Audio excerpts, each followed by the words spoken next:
et tous, merci d'être présents, à vous qui êtes à nos côtés dans cet hémicycle du département de la Gironde, et puis à vous toutes et tous qui êtes avec nous sur les réseaux, derrière vos écrans d'ordinateur, et vous êtes nombreux, puisque visiblement près de 70 personnes sont connectées aujourd'hui.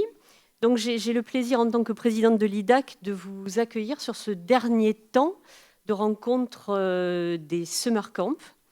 Pour recontextualiser, donc l'IDAC a organisé sur cette période du mois de juillet 8 rencontres que nous avons appelées Summer Camp. Il fallait bien trouver un nom.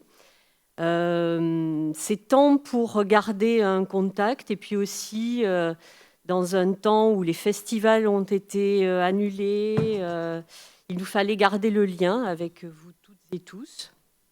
Donc vous avez été nombreux à participer en présentiel, près de 250 personnes, puis 2000 connectés sur les réseaux. Nous avons parlé sur les 8 premières rencontres de l'emploi culturel à l'heure de la crise. Nous avons parlé de comment pérenniser, développer une entreprise culturelle en temps de crise, de quelles médiations artistiques et culturelles avec les personnes en situation de fragilité, de quels liens au public et aux personnes à l'heure de la distanciation, de quelles politiques culturelles sur un territoire suite à la crise du Covid, ou encore comment envisager la programmation d'un événement artistique, annulé, différé et repensé, la programmation d'une saison artistique à l'heure des mesures sanitaires, et enfin la création à l'heure de l'incertitude sur les enjeux de diffusion. Nous sommes aujourd'hui sur ce dernier temps. Nous pensions être dans une période post-Covid, mais malheureusement, force est de constater que ça n'est pas le cas. On peut même voir que les choses se durcissent un peu partout. Nous ne sommes pas encore à l'heure du couvre-feu sur la métropole, mais il est possible de craindre que les choses ne s'améliorent pas tout de suite. Et donc aujourd'hui, nous allons parler du rôle d'une collectivité territoriale sur les enjeux artistiques et culturels au moment de la crise sanitaire. Il nous paraissait bien normal de le faire dans cet hémicycle du département de la Gironde. Ce temps est organisé en partenariat entre l'IDAC et la DCC.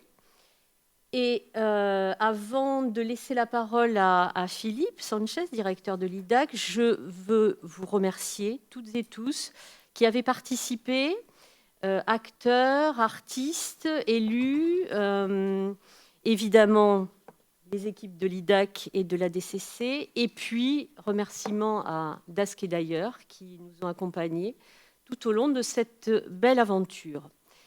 J'ai, en visionnant ce matin ou hier, je ne sais plus, une des capsules qui reprenait en synthèse un temps, une personne, alors je vais déformer ses propos, disait que toutes nos idées, nos paroles étaient un grain de sable pour penser des possibles, des autres possibles.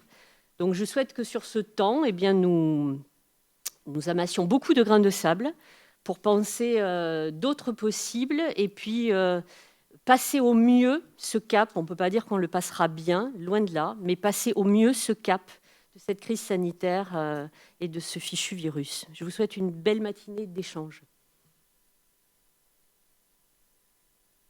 Merci Michel, bonjour à toutes et tous. Donc on devrait aussi avoir Isabelle Expert, notre vice-présidente, qui devrait nous rejoindre d'un moment à l'autre, confrontée comme beaucoup d'entre nous sur les mobilités, dès lors qu'on veut sortir et rentrer dans notre métropole.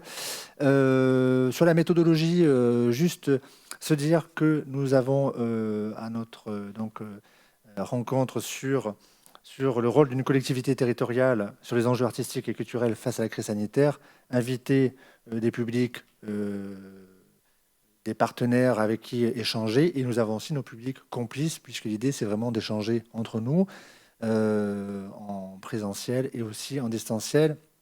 Et Gwenaël veille au grain puisqu'il est à la manœuvre en lien avec nos autres personnes connectées. Et c'est vrai que, Michel, vous l'avez dit, on a 70-80 personnes qui sont connectées en temps réel ou qui vont nous rejoindre. Et puis, nous avons donc différents types de personnes. Hein. Nous avons des élus, des communes de l'ensemble du territoire girondin, des artistes, mais aussi des acteurs de la vie associative. Et c'est intéressant de voir que les gens se sont beaucoup mobilisés sur cette rencontre que nous avons organisée conjointement avec nos collègues de la DCC, et notamment Marianne Pommier qui a fait un binôme avec Gonel Prudhomme très très actif. Donc à côté de nous, nous avons Frédéric Giraud, élu à Bruges avec Géraldine Dedieu, hein, qui le service culturel et l'espace Trelon de la ville. Nous avons également nos collègues et élus et collègues de la CALI, Brigitte Nabé-Girard et Greta Rodriguez, hein, donc sur la CALI, qui est un partenaire important du département et avec lesquels il y a un contrat éducatif territorial hein, assez novateur qui est porté depuis longtemps. Et le département est présent auprès de vous à cet endroit-là. Nous avons également dans nos publics complices de Bègles, mais pas que de Bègles. Je vois à Calou, Pascal Lejeune, hein, avec la Smart Company, qui sévit certes à Bègles, mais pas que, avec son projet Cirque, sa compagnie, sur l'ensemble du territoire girondin, mais au-delà, avec Sadia Hadj, qui a aussi des responsabilités de conseillère hein, à la ville de Bègles, mais aussi est très investie dans la vie associative, tant en France métropolitaine que dans les territoires outre-mer.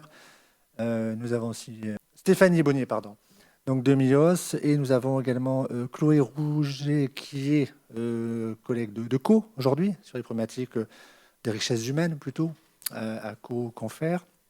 Je poursuis rapidement avec Didier Lecourt, élu de la communauté de communes du Réolais en Sud-Gironde, et maire de Saint-Hilaire de la Noaille, avec Célia Sanchez au service culturel et Dominique Belli, élu maire de la Rivière et élu culture sur la communauté de communes du France-AD.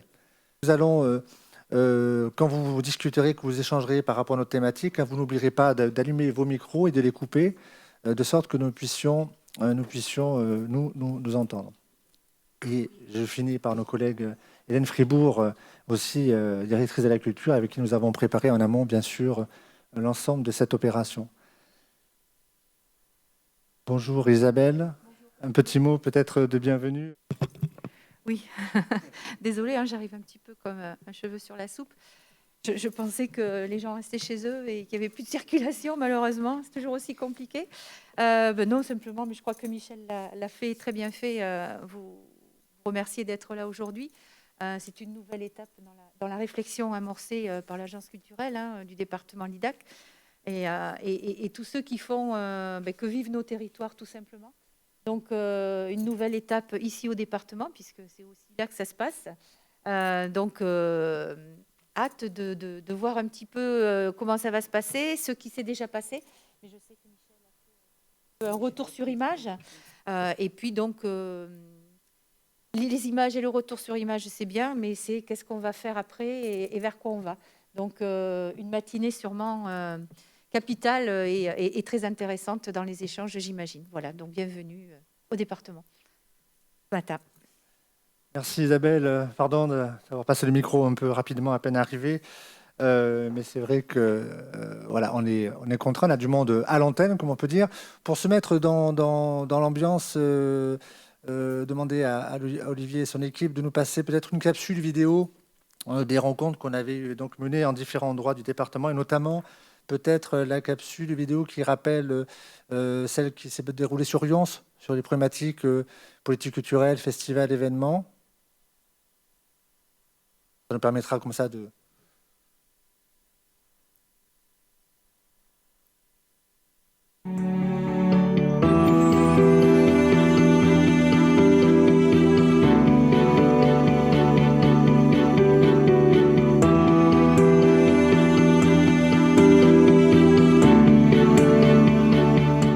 travailler comme avant, il va falloir penser différemment, réfléchir différemment, prendre le temps, ce qu'on ne faisait pas suffisamment, associer plus de gens possible. Tous les individus, tous les citoyens portent même une histoire, sont vecteurs de représentation.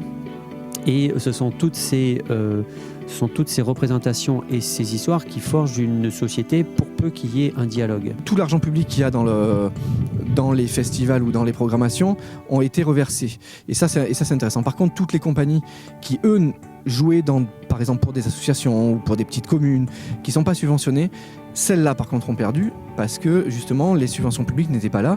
Et les petites associations, enfin petites ou grosses d'ailleurs, mais les associations et les petites collectivités n'ont pas pu, elles, sortir du budget pour financer et pour indemniser ces compagnies. Les nouveaux élus, ce seront le premier étage de la fusée, mais aussi les citoyens qui sont derrière.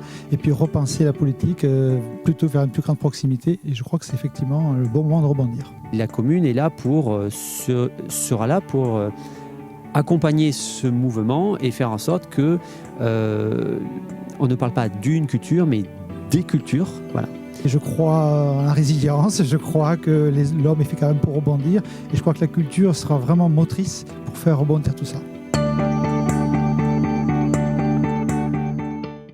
Donc voilà cette capsule vidéo d'une rencontre menée à Rions, sur le territoire, dans le territoire girondin, notamment sur la partie sud-Gironde, mais avec des invités qui venaient de tout l'ensemble du territoire. Ce qui est intéressant d'échanger peut-être, c'est de revoir comment les collectivités ont pu contribuer dans l'impact Covid du printemps dernier à faire rebond, à augmenter ce rebond pour permettre de réagir et de pouvoir très vite anticiper et accompagner les difficultés qui se posaient à la communauté artistique, aux opérateurs et à la vie associative. Est-ce que quelqu'un veut réagir à ça parmi nous, peut-être voir comment ça s'est posé sur Bruges, par exemple, Frédéric, avec Géraldine. Bonjour à tous, merci déjà de nous avoir invités aujourd'hui. Oui, dès le début, dès le confinement, on avait encore donc la saison, il restait un bon tiers de la saison à effectuer. Premier choc, donc 10 spectacles, 10 dates qui étaient programmées. Quid, soit on annule et on annule tout simplement et on passe à la saison suivante. On a fait le choix donc avec toute l'équipe municipale et donc culturelle de reprogrammer la totalité donc des spectacles qui étaient présents à l'affiche. Mais aussi, on avait travaillé, et Géraldine avait travaillé sur la saison 2020-2021. Donc, à l'arrivée, voilà, aujourd'hui, on a ce soir encore un spectacle qui est reprogrammé, plus la saison qui était déjà bâtie sur 2021. À l'arrivée, 30 dates avec une saison très riche. Et aujourd'hui, la question, c'est de savoir déjà comment on va continuer à travailler. On a eu peur hier soir, avant-hier soir, avec le couvre-feu, est-ce qu'on était ou pas dans les fameuses 8 métropoles, et on espère continuer à en rester, à être dehors. Donc voilà, comment on va continuer la saison culturelle et comment on fait aussi pour ramener le public aussi à Trelon, à Bruges et dans toutes les salles. Beaucoup de salles ne sont pas aussi ouvertes en Gironde ou ailleurs, mais voilà, c'est comment on accueille le public, comment on le fait revenir. Voilà, c'est dur aussi de redonner la confiance et on a des habitués qui sont toujours pas revenus. Et voilà, donc nous on a fait le choix de tout reprogrammer, les spectacles de rue aussi pendant le confinement pour redonner de la vie dans les quartiers. C'était essentiel et ça a été toujours accueilli avec plaisir par les habitants et c'était une demande et voilà, ça fait plaisir et ça fait plaisir de retrouver le spectacle, de retrouver le sourire, l'émotion. Donc ça, voilà, c'était essentiel pour nous et on continue encore à y travailler. Géraldine, tu voulais rajouter ? Oui, bonjour à tous. Oui, pour compléter, juste dire qu'il y a eu cette envie de solidarité professionnelle et donc de reprogrammer l'ensemble des spectacles, même si on avait déjà, comme disait Monsieur Giraud, une saison bien avancée avec déjà des spectacles programmés. Mais aussi, on a fait un On a essayé de voir au cas par cas avec chaque compagnie quels étaient leurs besoins à l'heure actuelle, parce qu'on savait que là, pour elles, c'était vraiment très difficile d'apprendre tout ça. Donc, les spectacles qu'on a reprogrammés en 2020, la plupart des compagnies ont dit « Ok, au niveau de la trésorerie, on peut tenir » et on fait un report en 2020 et on en reste là. Mais pour celles qu'on a reprogrammées en 2021, la plupart, c'était des compagnies de théâtre de rue. Il fallait reprogrammer au beau jour. Donc, on les reprogramme là en mai, juin, juillet. On va même étendre notre saison jusqu'au mois de juillet exceptionnellement parce qu'on a beaucoup de dates cette saison. Et là, ces compagnies-là se retrouvaient en difficulté parce que les compagnies d'art de rue ne pas travailler dans cette période-là, pile au moment où c'est le moment où elles peuvent programmer, être diffusées partout en France. Donc là, on a vu avec elles, certaines nous ont dit, ben voilà, nous, on sera en difficulté, on a besoin d'être dédommagés, indemnisés au coût plateau, par exemple. Et donc, on a, en fonction de ce qui a été demandé par les compagnies, en fonction de difficultés de chacune, après, on a présenté aux élus et les élus ont fait le choix de financer et d'aider, donc que ce soit les compagnies, mais aussi les techniciens. Donc au total, c'est une enveloppe de plus de 9 000 € qui a été versée, que ce soit aux compagnies, aux techniciens, par solidarité, et pour qu'elles puissent tenir et pour qu'on puisse vraiment les programmer en 2021, parce que finalement, si personne les soutient, enfin, si on reporte le problème à l'année suivante, si ça se trouve, elles n'existeront même plus, parce que certaines, ça les a vraiment fragilisées. Donc il y a eu cette solidarité-là aussi. Oui, tu as raison de le mentionner, et c'est vrai qu'avec la période qui continue de courir, on perçoit aussi que même si les droits à l'intermittence notamment ont été prorogés, que chacun joue sa partition, et on en reparlera, qui viennent, on sent bien cette tension qui monte, la question de la précarité, parce que comme ça dure, tout le monde pensait être sorti un petit peu de cette affaire-là après l'été. Or, on se rend bien compte qu'on y sera encore à Noël, voire peut-être jusqu'à l'été prochain. Et donc, on est dans cette incertitude qu'on partage. Quel endroit d'ailleurs aussi, et on en reparlera aussi tout à l'heure, de renouveler la question de la coopération entre les institutions et la solidarité par rapport à la façon dont, ensemble, la question culturelle s'envisage. Mais c'est vrai que c'est important que chacun joue son rôle, de pouvoir amortir au moins le temps que ça aille mieux, comme on dit. Et d'ailleurs, c'est ce qu'a fait le département. Je me retourne vers notre vice-présidente. Ça me fait penser au fonds d'urgence. Oui, effectivement, le fonds d'urgence, mais pas que, puisque alors nous, avec Michel, nous étions en train d'écrire la page du monde d'après. C'était la commande du président pour imaginer vers quoi on allait après ce mandat.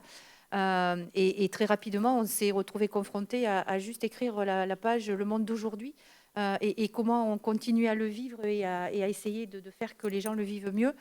Donc, on a pris la décision et nous avons été bien évidemment suivis par l'ensemble de nos collègues de maintenir déjà les subventions aux manifestations, qu'elles soient reportées, annulées. On ne s'est pas posé de questions. Il était essentiel pour nous que les acteurs culturels, les artistes, mais aussi les techniciens puissent continuer à travailler. Des spectacles avaient été imaginés bien avant. C'était des heures de travail. On ne pouvait pas se permettre de les abandonner au milieu du gué. Et puis la mise en place effectivement de ce fonds d'urgence, donc d'1 million €. Nous sommes aujourd'hui à une consommation d'un peu plus de 800 000 € sur ce fonds, dont presque 300 000 sur la partie culture. Donc c'est là aussi un soutien appuyé à des structures que nous connaissions déjà, mais pas que. Voilà, on a pu aussi accompagner des acteurs de territoire qui avaient aussi été très impliqués dans le monde d'aujourd'hui, puisque celui de demain, il nous reste encore à l'écrire, et avec cette difficulté à se projeter. Mais là, ça va être notre travail désormais avec les équipes, même si on a déjà de ne laisser tomber personne, mais peut-être d'imaginer aussi la culture autrement. Et je crois que ce qu'on fait aujourd'hui en est une partie. Merci Isabelle. Une réaction ? Je souhaitais aussi compléter pour dire que nous étions dans la même dynamique et sur la Cali. Mes premiers pas d'élu, puisque c'est tout nouvellement délégué à la culture sur la Cali et dans une nouvelle équipe aussi sur la commune où nous avons été élus, donc à Izon. Nous avons, à la Cali, les premières délibérations portaient sur des soutiens aux acteurs, aux opérateurs culturels, avec lesquels nous avions passé des conventions pour pouvoir réadapter les conventions, apporter un soutien et continuer cette dynamique aussi bien donc, pour les acteurs et pour aussi un dispositif dont Greta vous parlera bien mieux que moi, qui est le Cotéac, l'art de grandir. Et c'est un vrai plaisir pour une élue à la culture qui prend son mandat de voir le maillage qui est réalisé sur la Cali, sur les 45 communes. Surtout quand on a une petite expérience comme la mienne de travailler sur la rive droite et la politique de la ville, avoir fait sortir le Rocher de Palmer, de voir cette richesse, et comme tout va très vite sur ce territoire. On a très vite les partenaires institutionnels. Il y a déjà un gros travail de fait en amont, et c'est un travail, et c'est très agréable de travailler aussi avec l'administration et des experts qui sont à nos côtés, qui sont éclairés, et bien évidemment des artistes que l'on a envie de soutenir quand on voit la joie qu'ils ont eue de pouvoir maintenir des spectacles, ce travail dans la dentelle que l'on est obligé de faire aujourd'hui. Demain encore, à Saint-Denis-de-Pile, il y a un festival donc pour enfants, et c'est vraiment super. Moi, je suis admirative de ce travail qui est fait et prête à l'accompagner. On vient d'installer une commission, la commission culture à la Cali, et avec plein de projets. Donc oui, vous évoquez donc Pile de drôle, certainement, qui aura lieu donc ce week-end. Une question qu'on se pose, parce que vous évoquez le contrat territorial d'éducation artistique et culturelle. Je passerai peut-être la parole à Hélène aussi, qui pourra dire un mot aussi peut-être sur la question des contrats. Question sur les contraintes donc, de spectacle qui ont affecté et qui affectent encore les conditions normales. Alors, je ne parle même pas des festivals ou des salles de musique amplifiées, parce qu'on est encore dans plus que le trouble.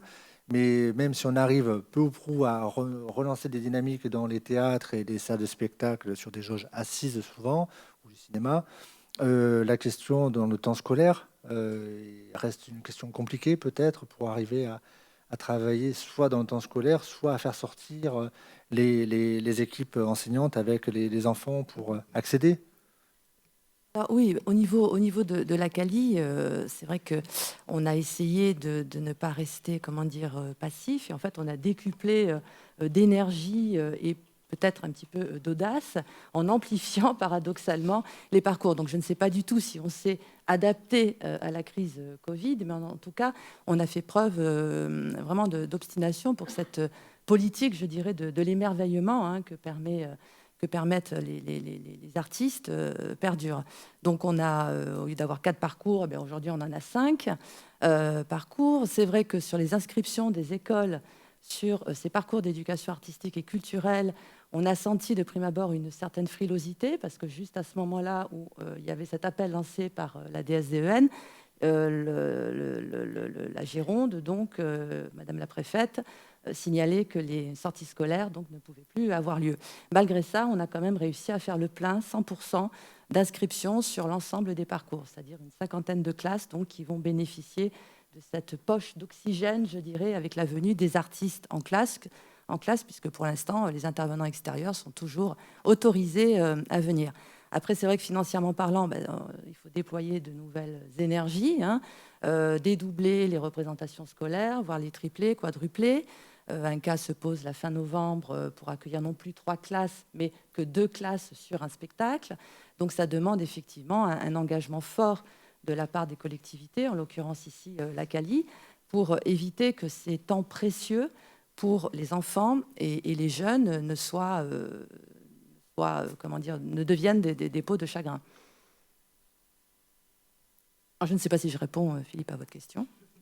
Si, parfaitement, il n'y a pas de souci.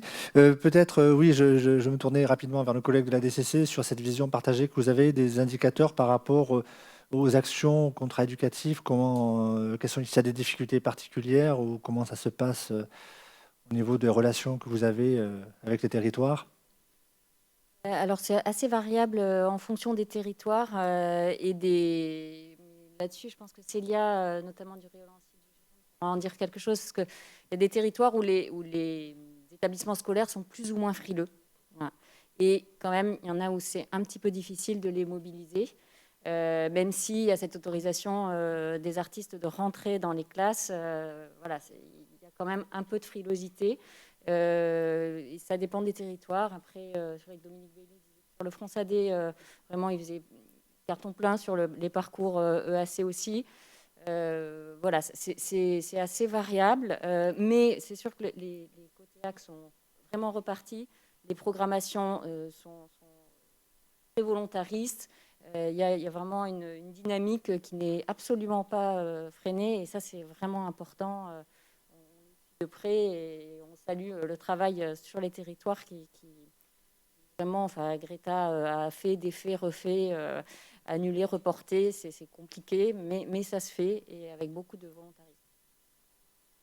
Merci Hélène. Gonel m'envoie des informations, donc on a aussi des participants en ligne sur la question de la reprogrammation des activités. Sophie Trouillet, qui est donc chargée du service culturel de Hésine, et dans la commune de Christine Bost, nous rappelait qu'à Hésine, 100% de la programmation, notamment des Arts mêlés, qui devait se dérouler il y a quelques semaines, est reprogrammée sous une autre forme qui s'appellera les Arts mêlés décalés, et donc toujours dans cette même volonté de faire perdurer ce qui peut l'être et de conserver l'engagement des communes.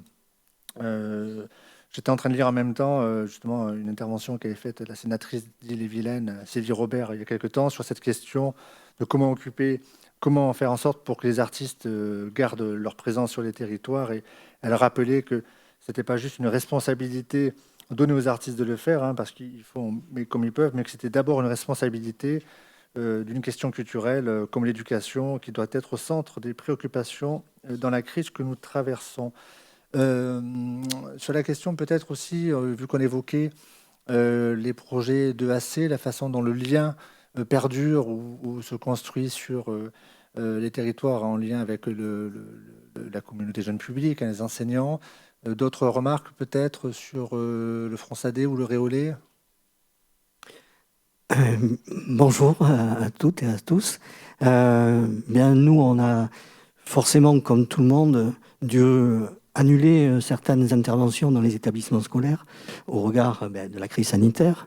Le festival également, Confluent d'Art à la Rivière, a été reporté une première fois au mois de septembre pour être encore reporté à l'année prochaine, début juillet 2021. Nous avons aussi, comme à Bruges, contribué à un défraiement à tous les artistes qui étaient programmés, avec 30% sur tous les cachets, qui ont été donc versés à l'ensemble des artistes et compagnies et musiciens qui étaient prévus, sans que pour autant, l'année prochaine, on vienne déduire ces aides qui ont été apportées. On continue notre activité au niveau des établissements scolaires, avec un fil rouge qui sera tiré par la Smart Company, avec plusieurs interventions qui vont se dérouler à la fois dans les établissements scolaires, mais pas que, avec un projet de création d'Urba, avec des résidences d'artistes. Voilà, on tient le choc et le coup de cette crise sanitaire, et on avance, on continue d'avancer pour à la fois continuer à aider les équipes artistiques, mais aussi perdurer cette rencontre avec le public qui est indispensable. Parce qu'on est en train de perdre du public, c'est vrai. Et que là, il faut être vigilant par rapport à ces problématiques de faire revenir le public dans nos salles ou sur les lieux de festival. Chloé, tu acquiesces, je vois. Didier Lecourt également. Donc, Oui, non, je pensais à, en fait, nous, au sein de CO, donc on mène une étude sur les écoles de musique de Gironde, dans le cadre du schéma départemental des pratiques artistiques et amateurs, en partenariat donc avec le département. Et j'acquiesçais parce qu'en fait, dans l'étude qu'on mène là depuis 6 mois, il ressort beaucoup sur l'impact de la crise dans les écoles de musique, c'est quand même une perte des élèves, qu'elles soient associatives ou territoriales, et aussi beaucoup moins d'élèves dans les pratiques collectives. Donc ça, c'est vraiment assez flagrant. Il y a ça peut s'équilibrer parfois avec les cours instrumentaux en face à face, mais les écoles de musique sont quand même assez inquiètes là-dessus, sur les pratiques collectives qui étaient importantes, notamment pour les rock schools. Alors ça tombe bien que tu sois à côté de la communauté de communes du Réolé en Sud-Gironde, puisque dans leurs compétences culturelles, ils ont la compétence des écoles de musique. Je vérifie, oui, toujours. Et je crois on évoquait justement il y a quelques jours avec Didier et Célia cette question-là des inscriptions, des pratiques amateurs. Et ça se passe comment du coup là sur le territoire?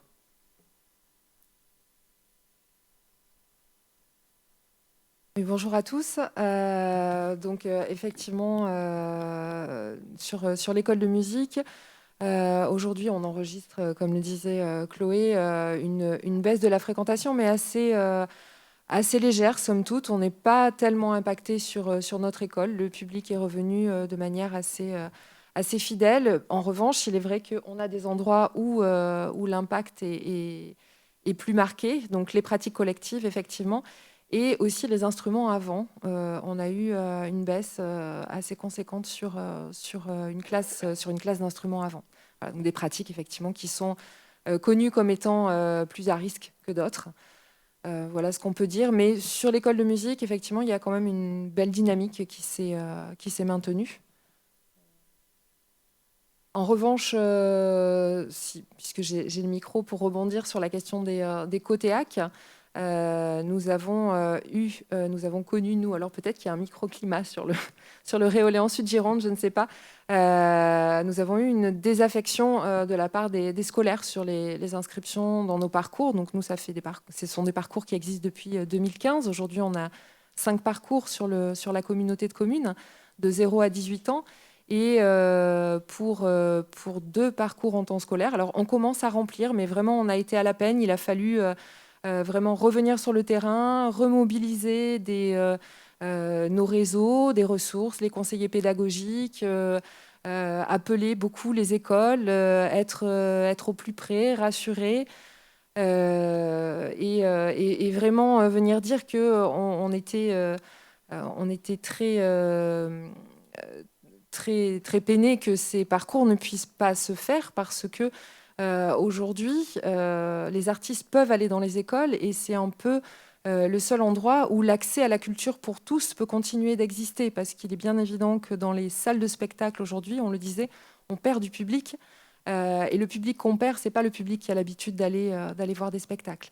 Donc tout ce public éloigné de la culture, le seul endroit, enfin un des rares endroits aujourd'hui où on peut continuer de le retrouver, c'est bien dans les écoles.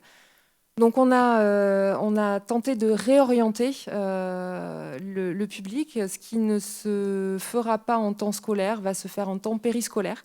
Donc on est allé explorer d'autres temps de l'enfant pour continuer de développer ces parcours, faire qu'ils existent et perdurent sur le territoire, que les artistes soient présents. Et en tout cas, ça interroge énormément sur la fragilité des dispositifs parce que, alors effectivement, c'est un grand bouleversement ce qui se passe aujourd'hui, mais n'empêche que on voit que les choses pourraient se faire et ne se font pas, et nous, ça nous interroge quand même beaucoup sur la fragilité, comment ce contexte peut remettre en question notre travail de plusieurs années. Merci Didier Célia. Des réactions peut-être par rapport à ce qui vient d'être dit? Brigitte? On n'est pas dans un monde de bisounours, c'est un monde merveilleux. Et nous avons une école de musique intercommunale. Pour l'instant, une école de musique sur deux sites, et qui va drainer enfin, des élèves de petites communes alentours également. Alors, nous lancerons à un moment où donner une étude aussi pour voir comment les choses vont se passer sur notre territoire par rapport à toutes les écoles qui existent, des municipales, associatives, etc.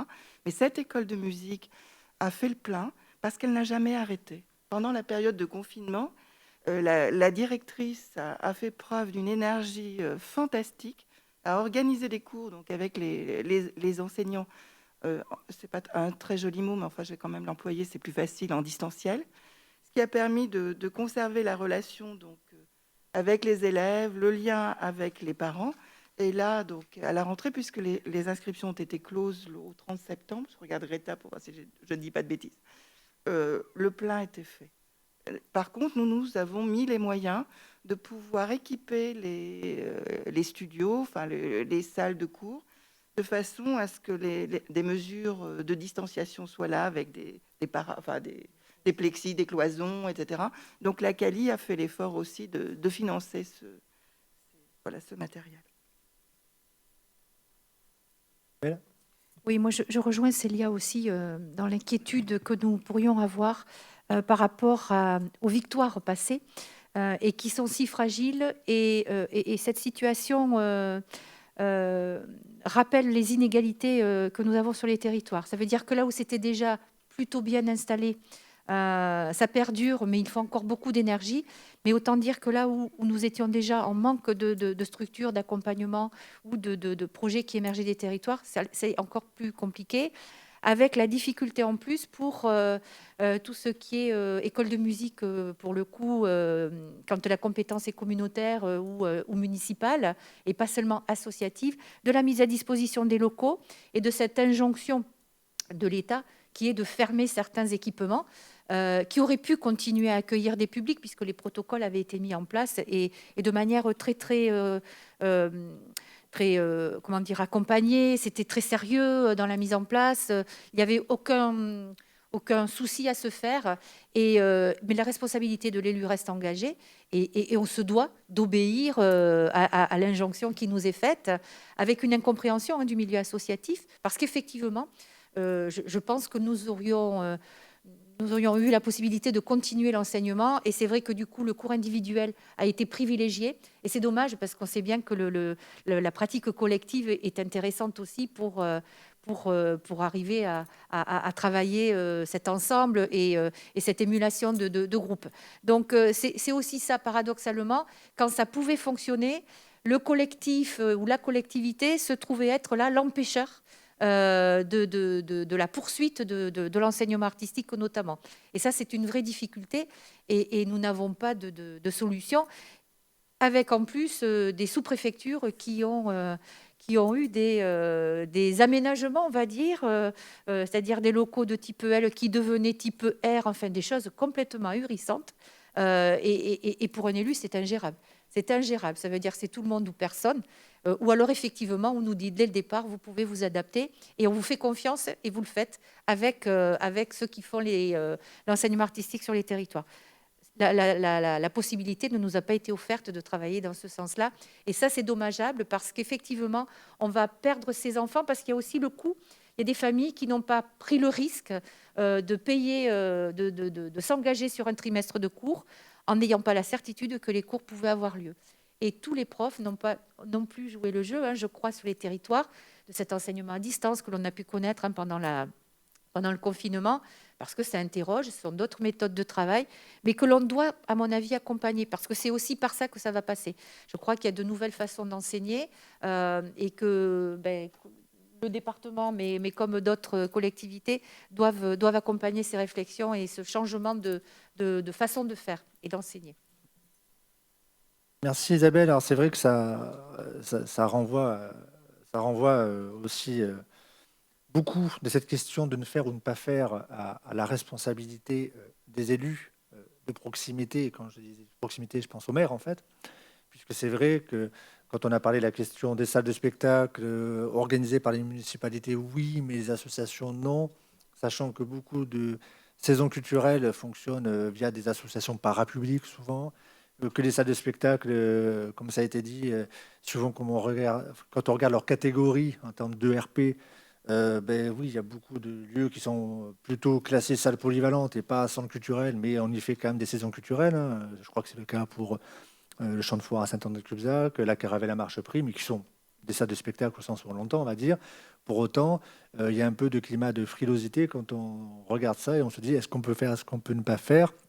Et c'est vrai que les réponses, si ça flotte en plus haut lieu, ça flotte forcément à l'échelon local, pardon, c'est normal.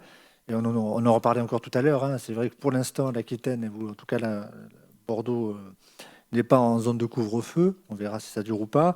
Mais alors même qu'on a entendu dire qu'il faudrait adapter les offres de sorties culturelles et spectacles avant 21h, il n'y a pas très longtemps. La ministre vient de faire une annonce ce matin pour voir, oui, dans quelle mesure on pourrait quand même faire et que c'est quand même compliqué. Bon, bref, tout ça est vraiment compliqué. Et c'est ce que rappelle d'ailleurs une de nos collègues Hélène Amblès, qui est DGA d'ailleurs au Grand Poitiers, et elle raconte bien cette histoire-là, c'est-à-dire que le plus dur à vivre finalement, c'est le fil conducteur de la crise qui est finalement l'incertitude, quoi. L'avantage quand même, ou en tout cas ce qui ponctue cette difficulté, c'est que ça a été une occasion, et c'est une occasion, et on est en train de le vivre encore ce matin, que c'est l'occasion de se rendre compte que chacun des partenaires publics a un rôle dans cet écosystème de la culture, du spectacle bien sûr, mais plus largement. Et que donc il y a une prise de conscience aussi que la culture n'est pas que l'affaire ou de l'État ou des collectivités territoriales ou d'une commune, mais que c'est ensemble que les solutions peuvent en partie se trouver sur les fonds d'urgence qu'ont voté l'Assemblée départementale, mais également la région, mais également d'autres territoires de France. Ça a permis aussi de conserver ce cap. Est-ce qu'on a des dernières réactions ou on passe à un autre sujet ? Hop, je propose qu'on passe une autre petite capsule vidéo sur la question des médiations. C'était un atelier qui s'était... Pardon ? Didier Lecourt veut intervenir. Juste par rapport à l'école de musique, nous avons fait aussi du distanciel pendant le confinement, et la collectivité, pour éviter de perdre des élèves à la rentrée d'après, nous avons fait la gratuité sur le dernier trimestre, ce qui a permis quand même aussi de conserver que ces familles sont revenues à la rentrée pour s'inscrire. Par contre, le distanciel, nous avons connu le même problème que l'éducation nationale. On a, entre guillemets, perdu quand même beaucoup d'enfants pour des raisons X de matériel, de réseau, de familles en difficulté sociale aussi, qu'on connaît très bien. On a la chance dans nos élèves d'avoir des familles quand même pas aisées, et donc c'est un peu plus compliqué. Voilà, donc on a quand même moins perdu aux réinscriptions, je pense, grâce à ce fait d'avoir fait la gratuité sur le dernier trimestre. Si. Pascal Lejeune, Smart Company. Oui, bonjour. Il y a beaucoup de choses qui ont été dites là, sur lesquelles je voulais revenir. Sur le vécu effectivement du printemps aussi et de l'été, un petit peu l'état de sidération dans lequel on s'est retrouvé à la rentrée, parce qu'il nous tardait cette rentrée pour penser les plaies du printemps et de l'été un peu chaotique. Donc là, qu'on digère. C'est vrai que nous aussi, face à l'avalanche d'annulations, on a bénéficié effectivement de bienveillance et de vigilance des programmateurs, avec un maintien des sessions, enfin en tout cas des coûts, avec des reports. C'est vrai que du coup, avec ces reports, on a un peu de visibilité sur 21, mais en même temps, on est sur une programmation qui va être très figée pour 21, donc avec peu de possibilités pour des nouveaux projets aussi, ou des promesses effectivement, enfin d'options sur les événements 21, tombe à l'eau de ce fait. Donc voilà, il y a cet aspect-là. Par rapport à l'EAC, en tout cas cette rentrée, nous aussi, on a été quand même plutôt agréablement surpris. Donc nous avons mis en place depuis 2012 un dispositif qui s'appelle Carrément Cirque, qui a un potentiel d'accueil de 12 classes sur le département. On a été au-delà. C'est vrai on est dans les arts du cirque, donc on a été quand même confronté à ces questions de distanciation physique. C'était quand même très problématique. Dans les écoles aussi, il faut qu'on repense aussi nos modes d'intervention. Mais comme vous disiez tout à l'heure, on est autorisé à intervenir dans les écoles. Par rapport aux sorties scolaires, c'est vrai que pour l'instant, on ne mise pas là-dessus. On encourage effectivement les enseignants à mobiliser les parents à venir sur les sorties scolaires, sur les sorties hors temps scolaire qu'on leur propose, et à proposer des interventions artistiques dans les classes. Donc ça demande effectivement, c'est énergivore, parce que ça demande à repenser, à travailler aussi de pair avec les enseignants entre ce qui va être possible ou pas. Et juste après, un petit mot rapidement sur... Dominique soulignait le partenariat qui s'engage, donc entre une compagnie et une collectivité, une communauté de communes. Ce rapprochement, il est possible aussi parce que sur un partage aussi de valeurs. Nous, c'est vrai qu'on l'a toujours abordé sous plusieurs angles, celui de la création, donc un soutien à la création, un partage autour de ces dynamiques de création, et la médiation, et en tout cas une dynamique sur le territoire vis-à-vis de tous les publics. Ça, c'est un élément qui est important. Voilà pour l'instant. Voilà ce que je pourrais apporter. Merci Pascal. Merci. Je vous livre des réactions en ligne avec Gwenaël pour dire qu'effectivement, suivant les sites, il y a des différences fortes. J'évoquais le bazar, on évoquait le bazar théâtre qui est donc sur la commune de Fransac, où la difficulté pour eux, c'est juste qu'il y a une partie du public qui ne veut pas venir masquer. Donc voilà, donc c'est contraignant, c'est les habitudes des publics qui sont chamboulées forcément, et on est forcément contraint. Sur Mérignac, Tiffaine Fort, qui travaille au service culturel avec Marie de Rémus et d'Alliance Ziani, elle constate une grande envie des publics sur la fréquentation de différents temps forts, de festivals. Par contre, c'est plus dur pour la médiathèque. Donc vraiment, il n'y a pas de choses comment dire, qu'il n'y a pas de généralité ou de recettes magiques. Donc voilà, suivant le moment, suivant la période, suivant le type de proposition, le public se mobilise plus ou moins, même si globalement, on a plutôt tendance à remarquer que les publics se mobilisent plutôt dès lors qu'ils ont l'assurance aussi d'être sécurisés. Et c'est quand même le cas, effectivement, dans la plupart des établissements culturels, mais ça prendra évidemment du temps. On vous propose pour une petite source d'inspiration sur une capsule vidéo sur les rencontres qui s'étaient déroulées sur un autre domaine départemental à la Villa Gallo-Romaine de Plassac. C'était au mois de juillet, il faisait très très beau. On était accueillis dans la cour entre mairie et musée et nous avions discuté des problématiques justement d'accessibilité dans ce contexte-là et de médiation. Et on vous laisse regarder ça, on en discutera après.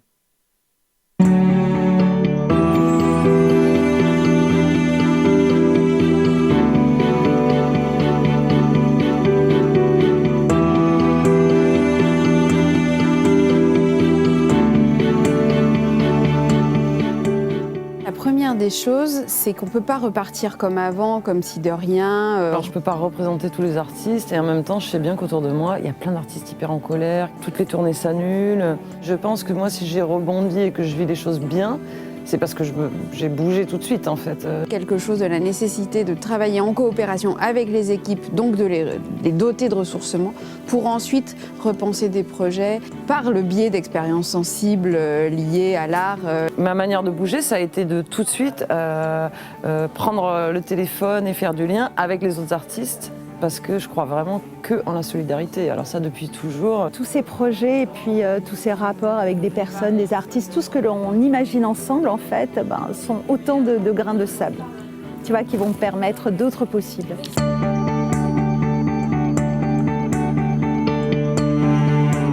Oui, donc on voit comment les artistes, effectivement, et notamment Julie Lagarrigue, est monté au créneau pour dire que c'est aussi une affaire, évidemment, qui les concerne. Sur cette question du temps présent, et ça c'est au mois de juillet, mais cette question qui continue, on peut se poser sur la question de comment ça va se passer maintenant. Autre témoignage d'un DAC d'une grande ville, c'est poser la question, est-ce que, alors mettre les lunettes plus les masques sans l'abus, c'est compliqué, mais l'avenir sera-t-il obéré par de nouvelles restrictions budgétaires, celles que tous craignent, dans un contexte qui est aussi compliqué à ces endroits-là, tant il faudra à un moment ou à un autre payer la note. C'est une question qu'on pourrait aussi se poser légitimement. Donc cette grande ville se pose la question, elle ne veut pas céder à la panique. Si l'on commence à se dire cela, nous serons través pour avancer.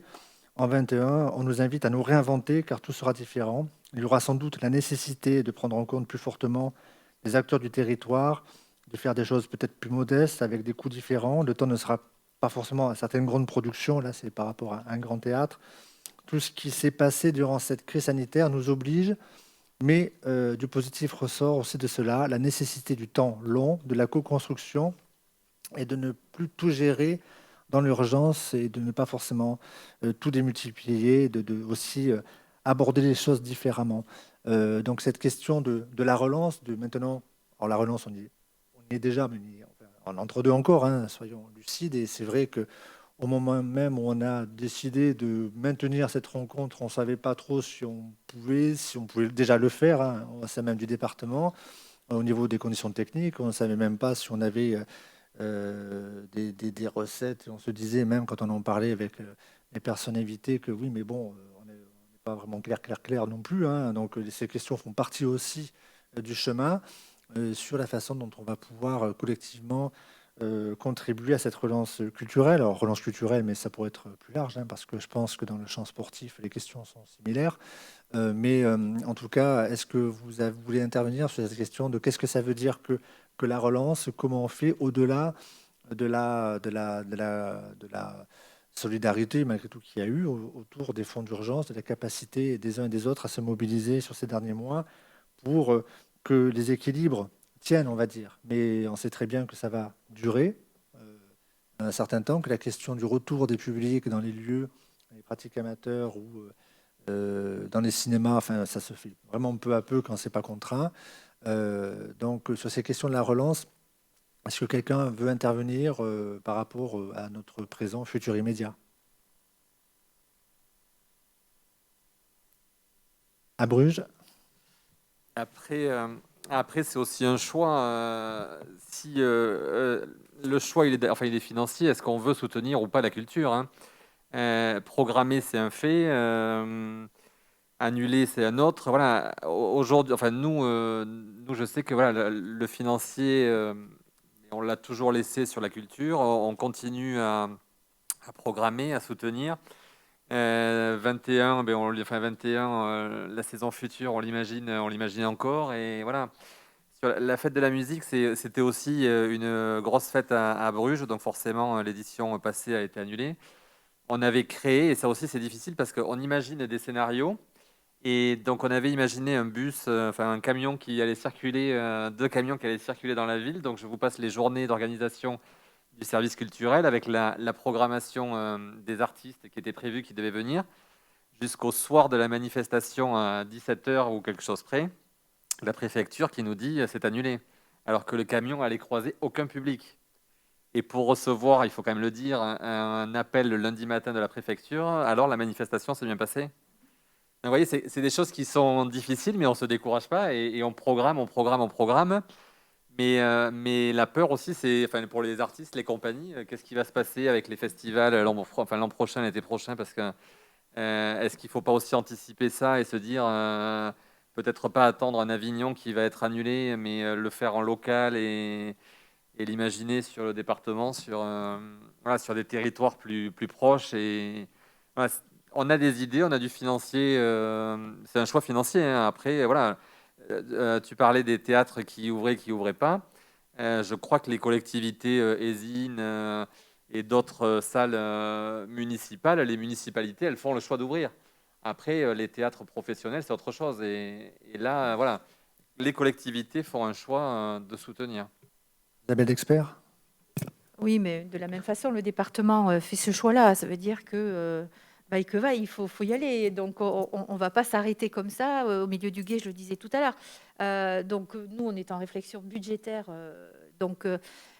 On demande au moins la même chose que l'an passé parce que on considère que c'est là qu'il faut que l'on soit. Ça veut dire que si le département s'occupe plus de culture et dit on laisse la place au virus, c'est même plus la peine, quoi. Voilà. Donc c'est aussi ce quotidien qu'on veut gérer au niveau du département. Tant et si bien que cet après-midi, nous avons le jury des scènes d'été itinérantes. Ça veut dire que on se projette réellement sur l'année qui vient et sur les années d'après. Et j'imagine que l'IDAC va faire la même chose parce que voilà, on est là pour ça aussi.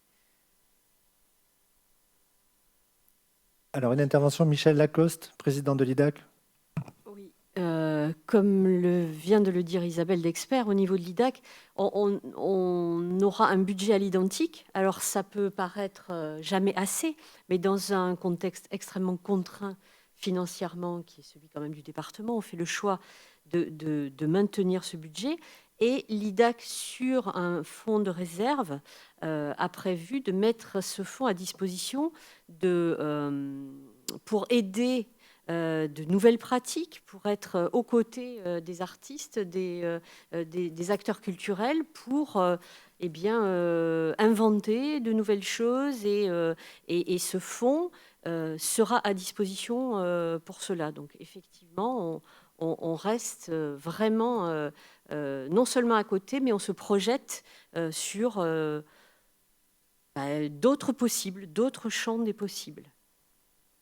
Oui, Michel, vous avez raison, hein. Effectivement, ce sont des réserves qui ont été votées en Assemblée générale qui permettent, d'une part, de consolider les billetteries, parce qu'il y a quand même des pertes de billetteries pour nombre d'opérateurs et qu'on essaie d'accompagner les plus fragiles pour qu'ils ne perdent pas les fils et restent en action. Et d'ailleurs, c'est le cas du travail qu'on mène avec Gilles sur le bazar à Fronsac, justement pour consolider, accompagner le plus possible des théâtres qui, parce qu'ils bénéficient de moins de subventions publiques, ce sont ceux qui avaient l'économie la plus autonome, entre guillemets, qui se retrouvent les premiers impactés dans cette histoire-là, finalement. Donc c'est vrai qu'il y a vraiment un rôle important de l'ensemble des opérateurs institutionnels à pouvoir consolider ça. Et pour autant, c'est quelques moyens de réserve de permettre de relancer la machine, de réinventer des choses pour se sortir de l'ornière dès que ce sera possible, effectivement, Michel.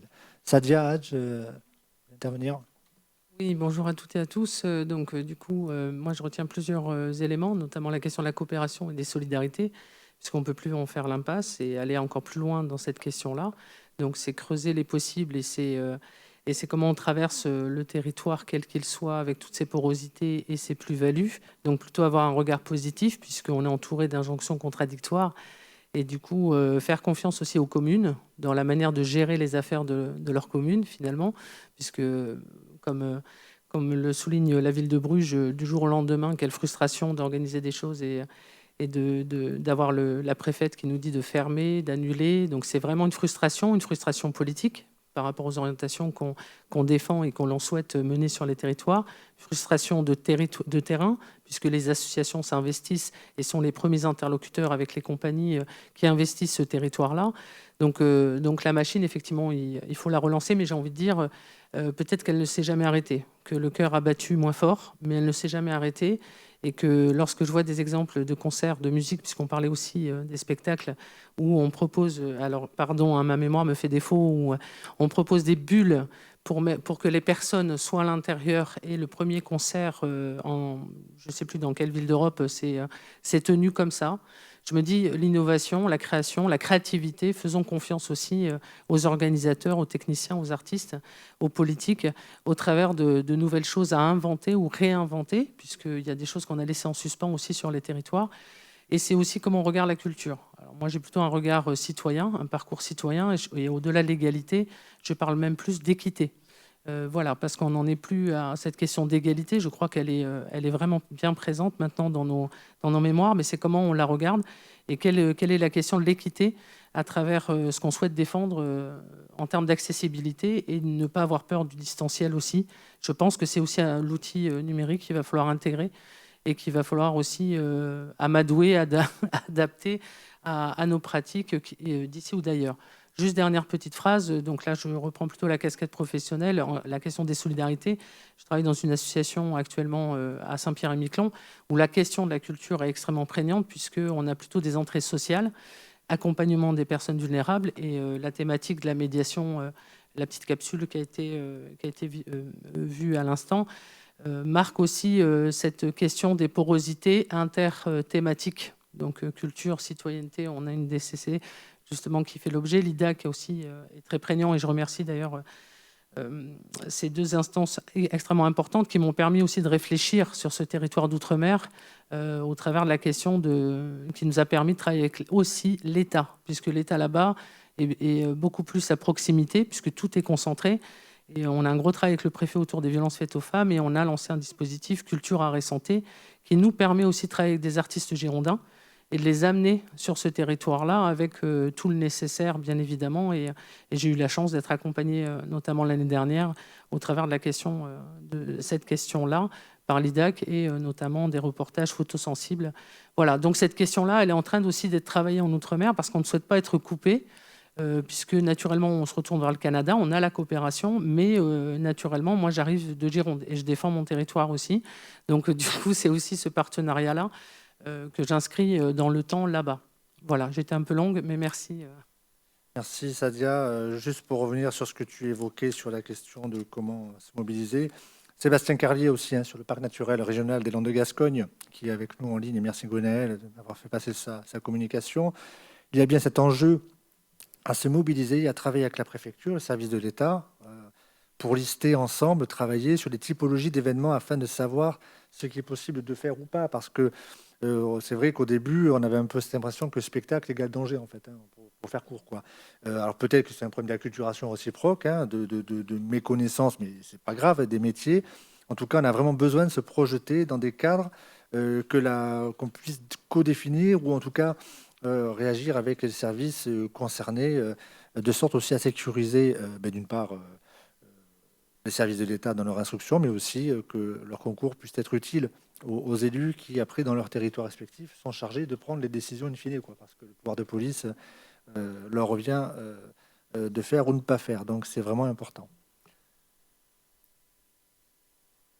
Je pense qu'il faut, enfin, je vais peut-être reprendre aussi des choses qui ont été dites, mais il nous faut conserver une énergie. Regardez, là, aujourd'hui, nous sommes masqués. C'est pas facile, on perd un gros bout de la communication non verbale, et pourtant nous sommes là et nous avons l'énergie de continuer. Et voilà, donc c'est comme ça qu'il va nous falloir poursuivre. Déjà, nous, élus, nous avons à maintenir nos budgets culture. Vous imaginez que dans la commission culture, eh bien, les élus avaient envie d'aller bien plus loin, d'augmenter le budget culture. Ça, je ne sais pas si on y arrivera. Et puis, je vais laisser la parole à Greta, parce qu'il y a des choses aussi qui se passent et qui sont fort intéressantes. Oui, je vais juste peut-être revenir un petit peu en arrière et rebondir.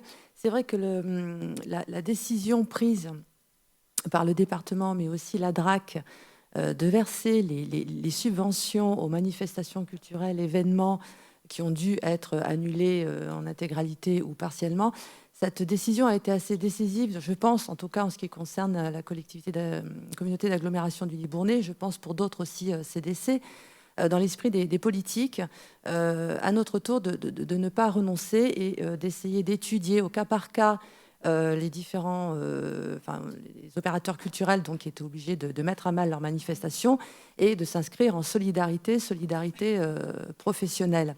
Et une chose, hier, l'IDAC m'a transmis un modèle qui est encore en gestation, je crois, de contrat de cession que j'ai trouvé très pertinent et j'ai immédiatement rebondi en répondant à Karine Ballu.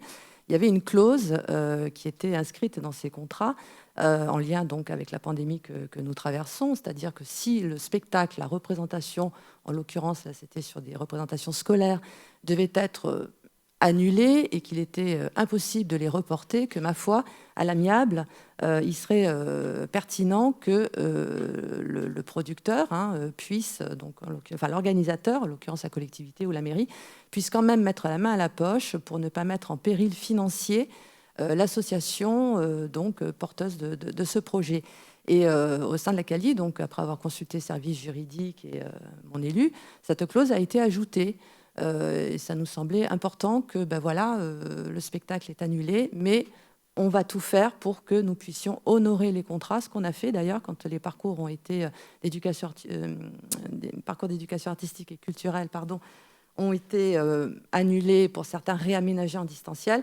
Nous avons quand même honoré, la collectivité a pris la décision politique de payer l'ensemble des prestations qui avaient été plus ou moins partiellement en tout cas réalisé. Je pense que il faut vraiment qu'à ce niveau-là, les collectivités ne baissent pas les bras, décuplent au niveau des programmations et en même temps préservent économiquement parlant les artistes.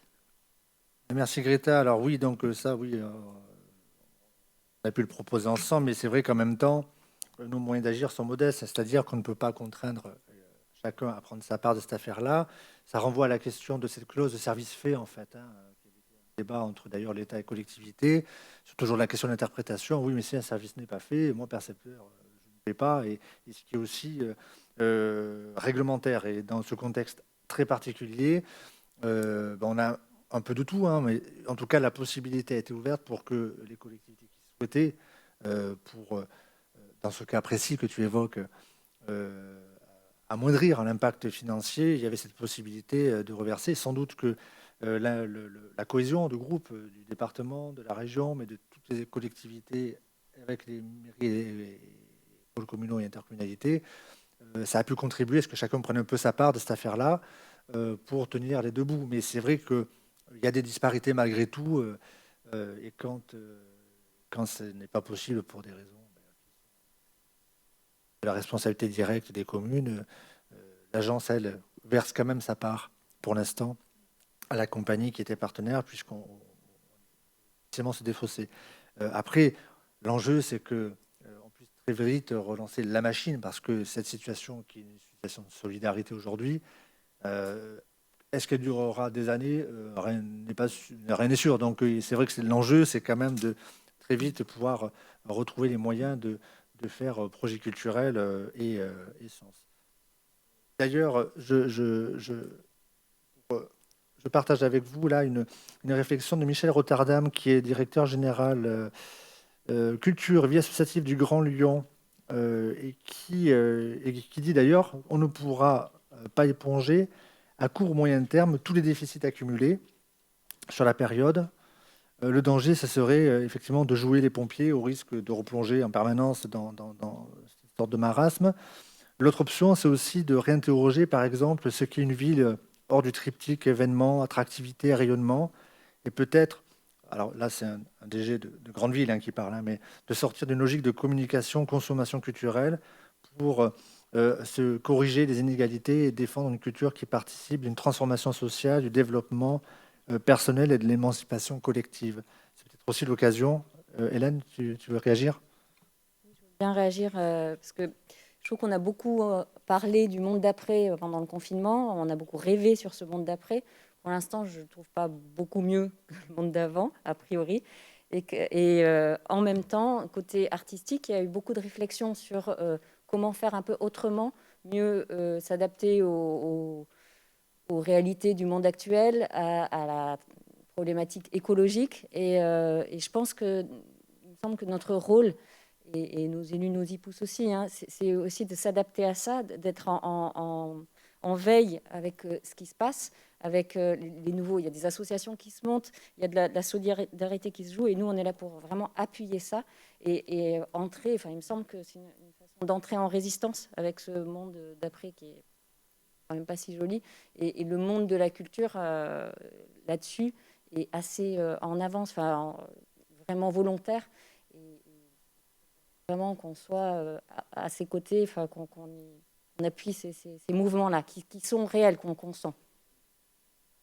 Je crois, pour être à la fois élu du département, mais aussi élu d'une commune, que les collègues élus ont aussi compris, quand c'est compliqué de défendre la culture dans une petite commune, c'est souvent, ça a un coût, et qu'est-ce que ça rapporte? Alors, ils ont souvent tendance à dire pas grand-chose, mais c'est surtout avoir compris, et ça je crois qu'ils l'ont compris, parce que quand on a maintenu les subventions ou le règlement des artistes, et j'emploie à escient le mot règlement, c'est que quand on fait travailler des artistes, ça n'est pas qu'un spectacle.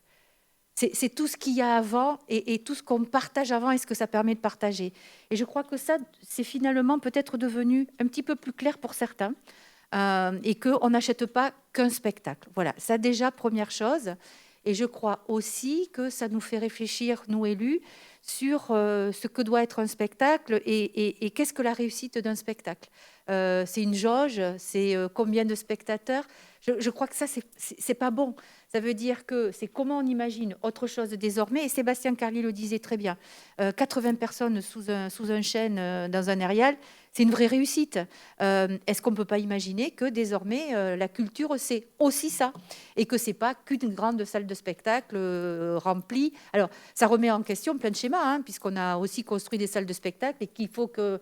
on s'y retrouve un petit peu quand on est élu, on a quand même des comptes à rendre aussi, mais c'est comment on imagine ça peut-être. Et je crois que c'est ce changement de façon de réfléchir qui doit prévaloir désormais et que les collectivités doivent accompagner et peut-être justement aussi toucher peut-être ce qu'on voudrait tous toucher, qu'on ne touche pas avec les formes culturelles que l'on avait jusqu'à présent. On a ce problème aussi. Quels sont nos publics et est-ce qu'on touche les publics que l'on souhaite toucher? Il y a peut-être là aussi une réflexion à faire et puis ce genre de choses doit nous aider à changer tout ça, sûrement. Merci Isabelle. Pascal Lejeune, Smart Company.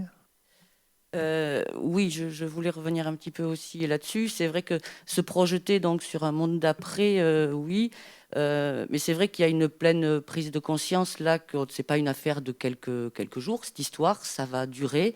Donc autant la solidarité a joué et elle a été vraiment salvatrice avec les coups de pouce, les fonds de solidarité. Mais comment les choses vont s'inscrire dans la durée, parce qu'effectivement on est sur des questions de durée.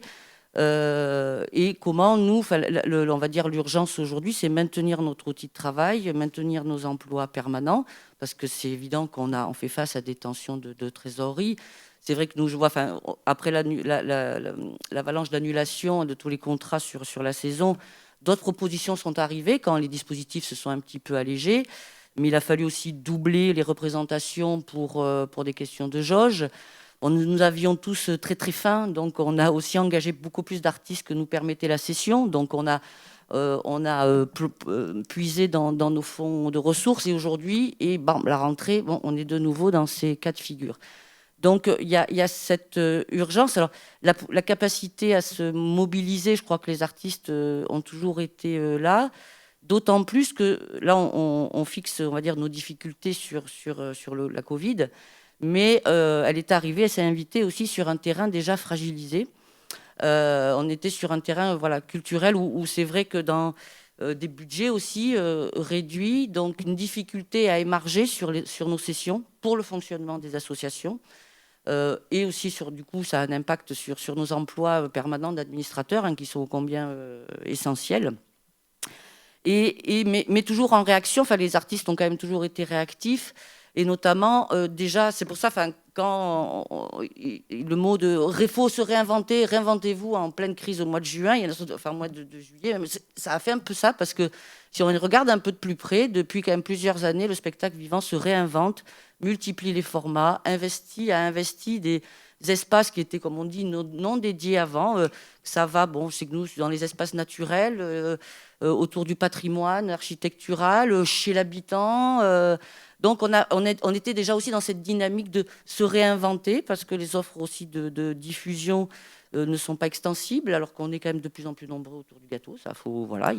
Parce qu'il y a des écoles diplômantes avec des artistes. Je parle pour les arts du cirque, c'est relativement nouveau, donc il y a beaucoup d'artistes et il y a une dynamique qui est réelle.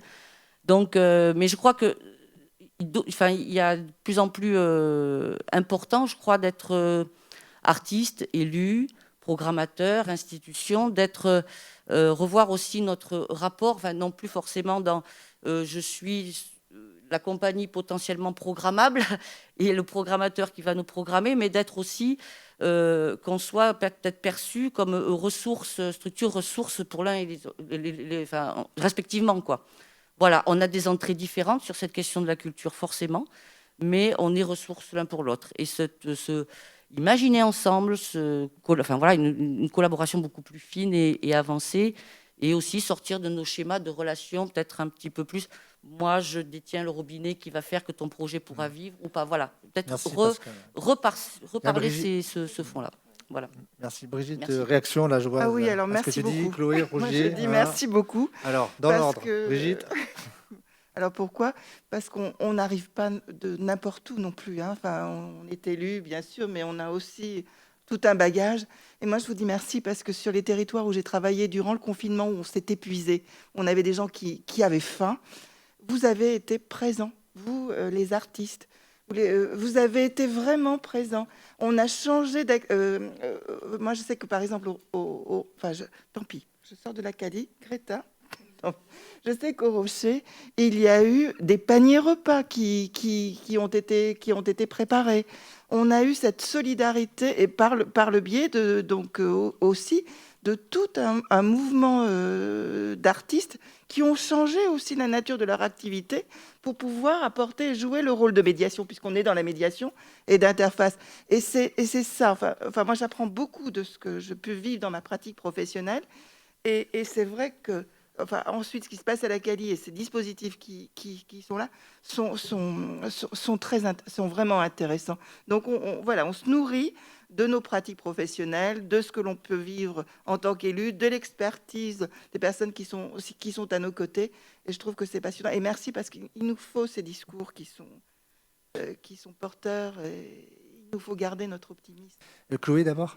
Oui, non, mais très rapidement, je voulais juste dire que le pôle aussi fait partie de tout un travail de réflexion. C'est pour rebondir sur ce que disait Hélène, au sein d'un interréseau qui regroupe le spectacle vivant, les musiques actuelles, les arts plastiques, les librairies indépendantes, les cinémas, sur justement comment penser ce fameux monde d'après, ou en tout cas imaginer la culture demain pour toutes les structures. Donc là, c'est plutôt à l'échelle de la région Nouvelle-Aquitaine.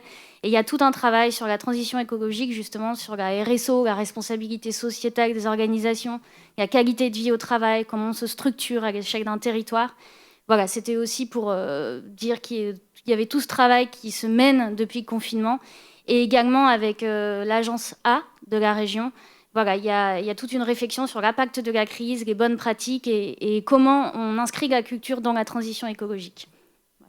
Merci beaucoup. Donc Stéphanie, donc chez notre collègue élu Cédric Pain, maire de Mios, comment ça se passe sur son secteur? Alors, bonjour à tous. Déjà, je voulais juste apporter une petite précision. Je ne suis pas élue à Mios, je suis agent du service culturel. Écoutez, nous, le témoignage qu'on peut faire sur une petite commune comme Mios, du côté du bassin d'Arcachon, je voulais dire que la période Covid nous a obligés aussi quelque part à être innovants dans nos propositions culturelles. Je rebondis sur ce que vous avez dit sur la fête de la musique. Nous, on a fait le choix de faire des petites capsules vidéo. On a pris 5 artistes qu'on est allé filmer au fin fond des bois, au bord de la rivière, au bord des lacs, et on a fait des petites capsules vidéo de 30-40 minutes qui ont été diffusées donc, le soir de la fête de la musique. On a réussi aussi, en l'espace de quelques jours, à monter un concert pour la réouverture du marché municipal. Voilà, donc ça nous a obligés aussi à nous mobiliser et à être réactifs et créatifs dans cette période-là. On a réussi à maintenir aussi pas mal de concerts et de manifestations en extérieur. Comment on se projette dans l'avenir? Aujourd'hui, on fait le choix de... en fait, on fait comme si ce Covid n'était pas là. On continue à programmer comme si de rien n'était. On va même quelque part au-delà de ça, puisqu'on essaye aussi, pour accompagner les artistes, on a fait le choix de tous ceux qui ont été déprogrammés, de les reprogrammer à l'identique sur la saison qui arrive. On a même essayé de développer. Je prends l'exemple notamment d'un spectacle qu'on devait accueillir dans le Bazar des Mômes en mars dernier, sur une seule session. Là, on les fait revenir sur 2 sessions. On développe aussi autour de ça la médiation. Donc pareil, je rebondis sur ce qui a été dit tout à l'heure. Extrêmement difficile pour nous de rentrer dans les écoles. Aujourd'hui, on est sur un public enseignant et notamment au niveau des directeurs qui sont extrêmement frileux. Mais du coup, on a rebondi et on a mis un certain nombre de médiations en place. On a même développé encore plus la médiation auprès à la fois de nos ALSH et l'espace jeune. Je donne l'exemple, la semaine prochaine, on reçoit pour la première fois sur Mios une troupe en résidence, et ils vont aller rencontrer et l'espace jeune et une école de la LSH à la fin de la semaine de résidence. Et donc voilà, c'était pour dire que nous, on essaye de rester positif, même si on est conscient qu'il se peut qu'on soit encore contraint d'annuler des manifestations en fonction de ce qui va arriver, de ce que vont décider les autorités. Mais pour l'instant, on refait et on fait même encore plus qu'avant. Merci Stéphanie de ce témoignage.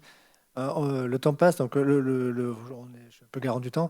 Vous avez évoqué Isabelle, Hélène, Brigitte, Pascal et d'autres, cette question aussi du fait que la question de la pandémie du Covid nous force aussi à nous poser d'autres questions et nous interroge notre rapport à l'art et à la culture.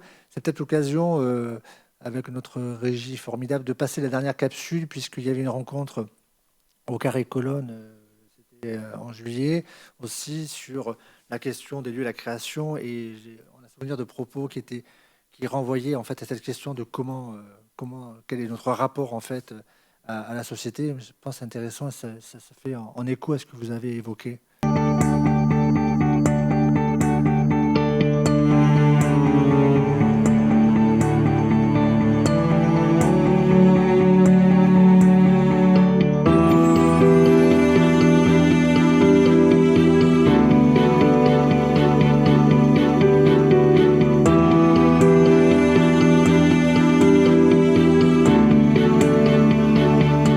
Je pense que c'est très important qu'on continue à faire des spectacles qui soient dans des salles et que les artistes aient le temps de la création pour ça.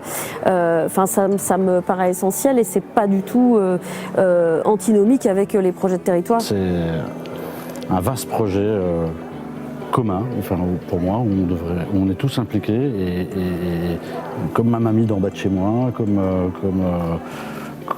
le gamin qui a 4 ans. Ça va être vraiment ce temps de réflexion à la rentrée sur le fait de vraiment mettre à profit ce qui s'est passé.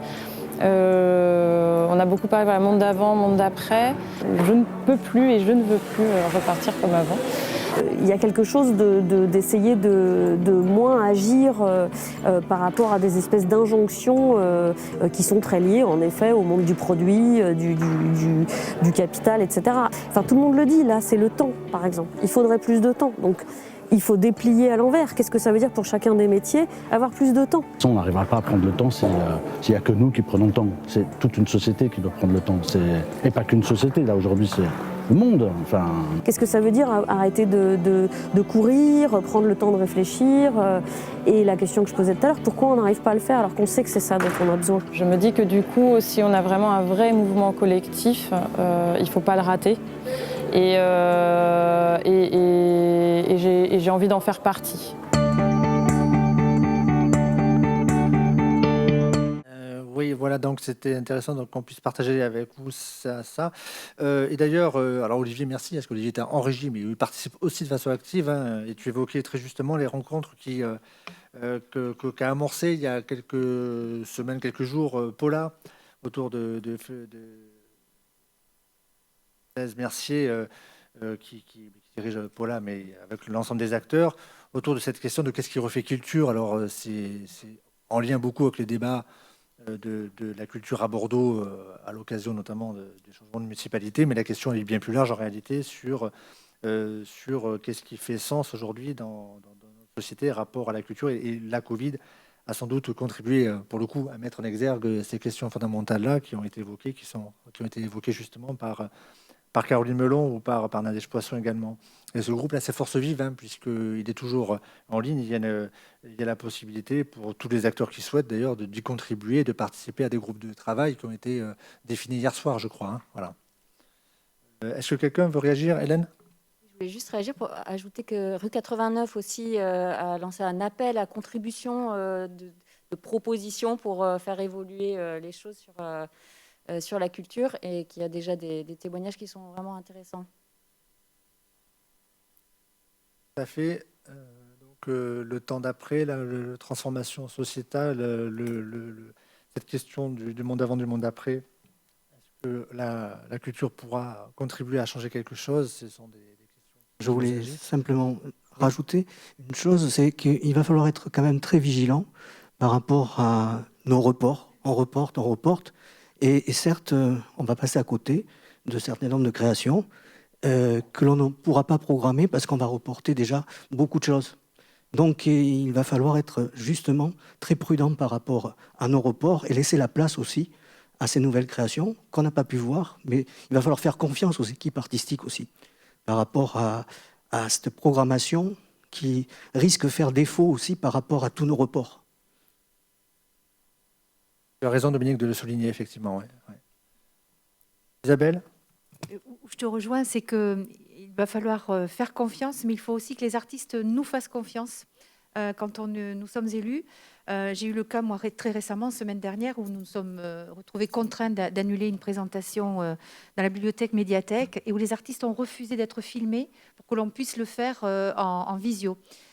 C'était une façon de programmer le spectacle et de justement résister et de ne pas annuler à nouveau quelque chose. Et de ne pas avoir encore à reporter pour laisser la chance aussi à d'autres, parce qu'on se retrouve sur l'année 2021 avec un premier semestre qui est déjà verrouillé, ne laissant aucune place à quoi que ce soit.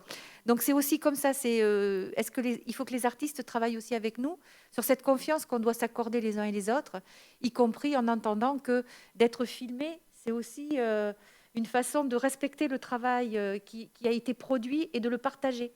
Pas en présentiel, mais justement ce distanciel, c'est pas très beau en plus, hein, le distanciel, mais c'est une façon aussi de partager des choses, et il faut que les artistes acceptent ça. Et c'est compliqué pour certains, pas par tous sûrement, mais pour certains c'est compliqué. En tout cas, moi j'ai été confrontée semaine passée, et c'est avec beaucoup de peine que finalement on n'a pas pu programmer alors qu'on aurait pu le faire. Voilà. Il y avait des réactions alors, à Bruges et à Milos. Frédéric? Oui, juste très rapide, hein, comme disait Isabelle, c'est un choix aussi voilà, politique. Hein. Le report, ben, on y est à fond et on y est encore ce soir. Mais on programme. Et voilà, la saison 20-21 est riche. 21-22, ben, on espère qu'elle sera encore plus riche. Voilà, mais on programme. Et après, voilà, comme je disais tout à l'heure, c'est où est-ce qu'on voit aussi les nouvelles créations. C'est le souci voilà, d'acheter. Qu'est-ce qu'on achète et comment on le voit. Et c'est ça aussi qu'il faut vite inventer et questions sur lesquelles répondre pour acheter l'an prochain. Stéphanie?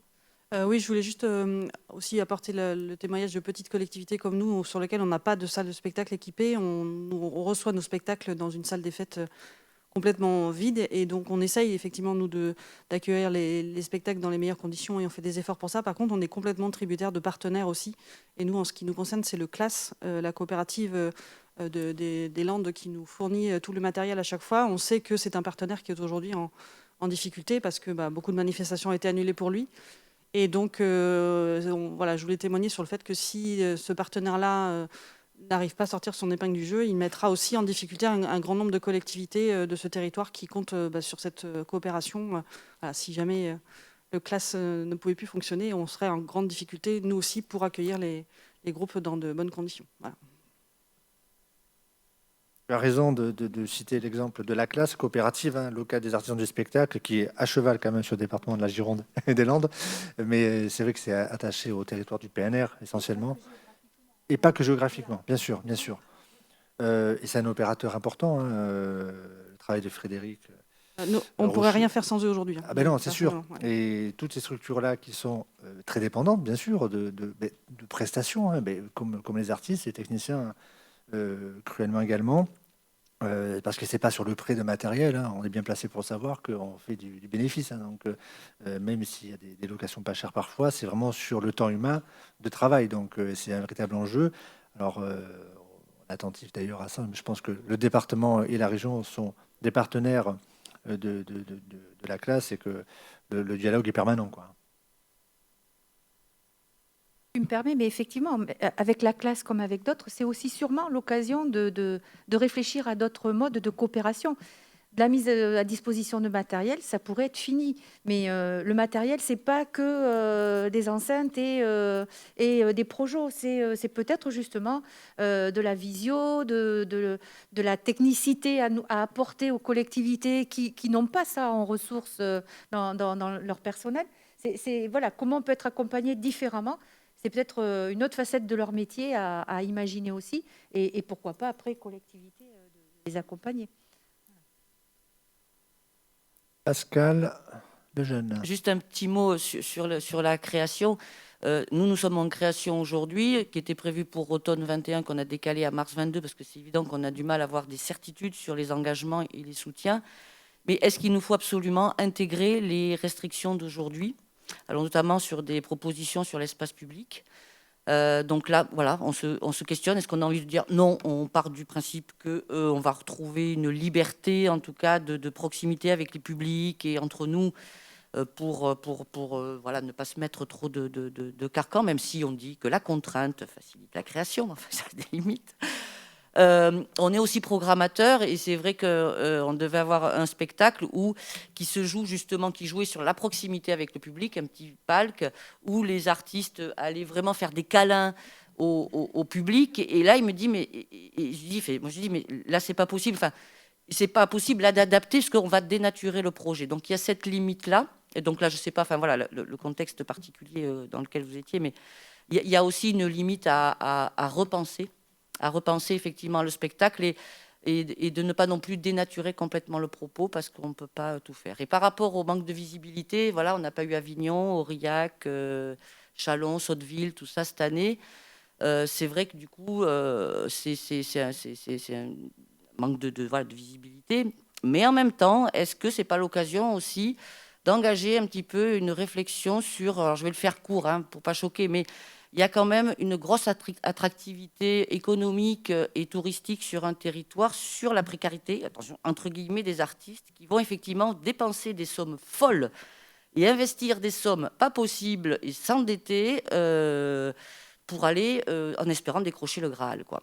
Donc, sans qu'il y ait un seul retour. Sotteville, Chalon font, il y a une prise en charge, moins sur des repas. Je pense à Aurillac pour les arts de la rue. Ça fait des années, alors l'ancien directeur disait, mais de toute façon, on va attendre, on fera rien de plus, parce qu'on va attendre que ça s'essouffle tout seul, mais ça s'essouffle pas. Mais quand même, il y a des sommes, il y a entre les déclarations des salaires, les hébergements, les déplacements, les prises en charge, etc. Et Avignon, n'en parlons pas, quand on paye une heure de plateau, 15 ou 20 000 euros, sans compter tous les à côté. Donc ça, quand même, c'est sans qu'il y ait aucune autre contrepartie de la collectivité sur l'engagement des compagnies à cet endroit-là. Ça, c'est un autre chantier, mais bon, du coup, et je veux complètement de vous rejoindre sur des questions de proximité, sur la visibilité à donner aux créations.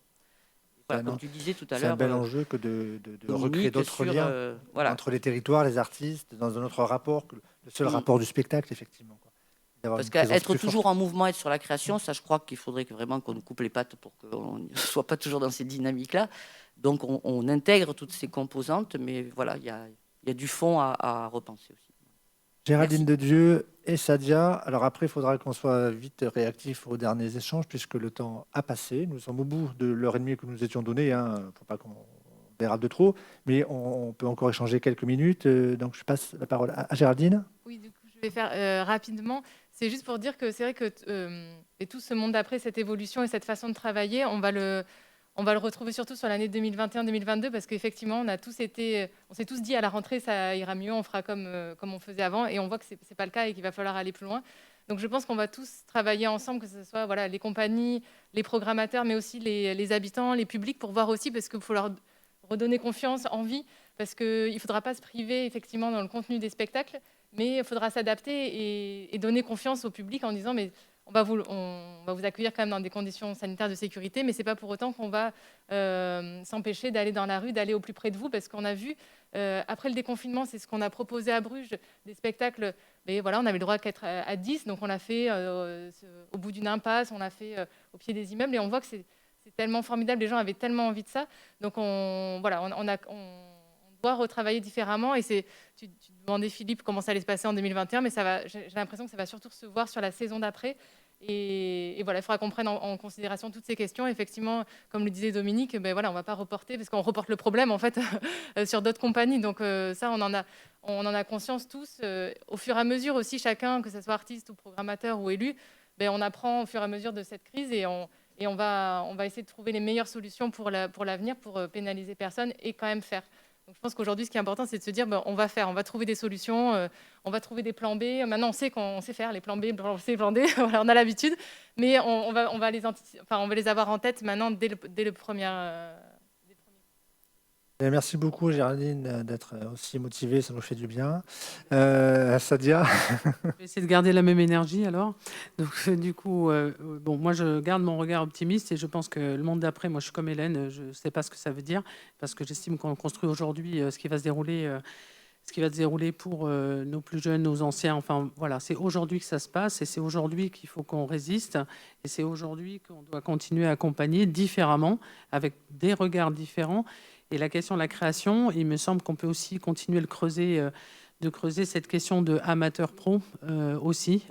Moi, j'ai fait le choix de parier sur une création avec un artiste professionnel et amateur autour d'une danse et cirque, puisque je suis très attachée aux arts du cirque depuis plus de 20 ans. Et j'ai fait ce choix-là, et le choix de payer la résidence ici en Gironde et que de les programmer à Saint-Pierre-et-Miquelon pour éviter justement les contraintes de mobilité sanitaire qui les mettraient en septaine, plutôt que de se nourrir du territoire.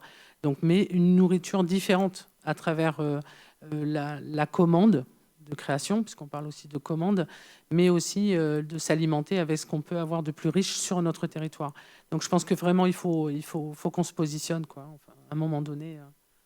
Voilà. Merci beaucoup, Sadia. Le temps file, alors on pourrait continuer longtemps. Hein, les échanges sont riches, passionnants. Mais bon, pour qu'on reste dans notre format d'1h30, parce qu'après, on est quand même revu par un ensemble de participants en ligne. Ils risquent de décrocher au bout d'un moment. On a donc 8 plus 9 rencontres qui ont été retransmise. Et Michel, vous l'avez dit tout à l'heure, sur l'ensemble de ce parcours qu'on a mené conjointement avec les services du département et l'ensemble de nos partenaires. C'est quelques 240 participants qui ont joué le jeu depuis le début de l'été et 2500 personnes en ligne en tout, puisque c'est vu, mais c'est aussi revu. Donc, les capsules que vous avez vues sont juste des petites accroches qui permettent, et nous ont été utiles aujourd'hui. Et merci à l'équipe d'ailleurs d'ADA de nous avoir soutenu tout le long avec un grand professionnalisme. Je voudrais laisser les mots de la fin à nos élus du département, Michel, Isabelle, pour partager avec vous cette expérience. Alors c'est vrai qu'on se disait toujours, on vient, alors qu'est-ce qu'on doit dire? On le fait un peu de façon décousue, mais ça fait partie du truc, ça le rend un peu plus vivant aussi. Pardon Stéphanie d'avoir confondu ton rôle d'élu et des techniciennes. Écoutez, je vais fermer, mais pas les portes justement, puisque on a vu qu'on pouvait être réunis finalement très nombreux, tout en respectant les consignes de distanciation. Il ne faut pas que ça dure trop longtemps quand même, parce qu'on a aussi besoin à un moment de partager et de vraiment se rencontrer et de se toucher. C'est aussi important pour les artistes, mais aussi pour les spectateurs et les publics que nous sommes. En tout cas, vraiment, vous remercier d'avoir imaginé ces temps. J'étais un peu sceptique, très honnêtement, mais les équipes sont persuasives et la preuve en est, c'est un très bon moment. Merci d'avoir insisté, Hélène. C'est vrai que plus on prend de la distance, plus il est compliqué de revenir. Et pour un élu aussi, ça veut dire qu'on a aussi, nous, pris d'autres façons de travailler. Et je remercie les équipes qui nous obligent justement à rester dans la partie et puis d'avoir imaginé ces temps. Donc, merci à l'IDAC et merci à la DCC et surtout merci à tous ceux qui ont accepté d'y participer. Je crois que ça peut nous aider à réfléchir le présent et ce qu'on va en faire. Voilà. Merci beaucoup. Merci. On rend l'antenne, Olivier. Merci beaucoup.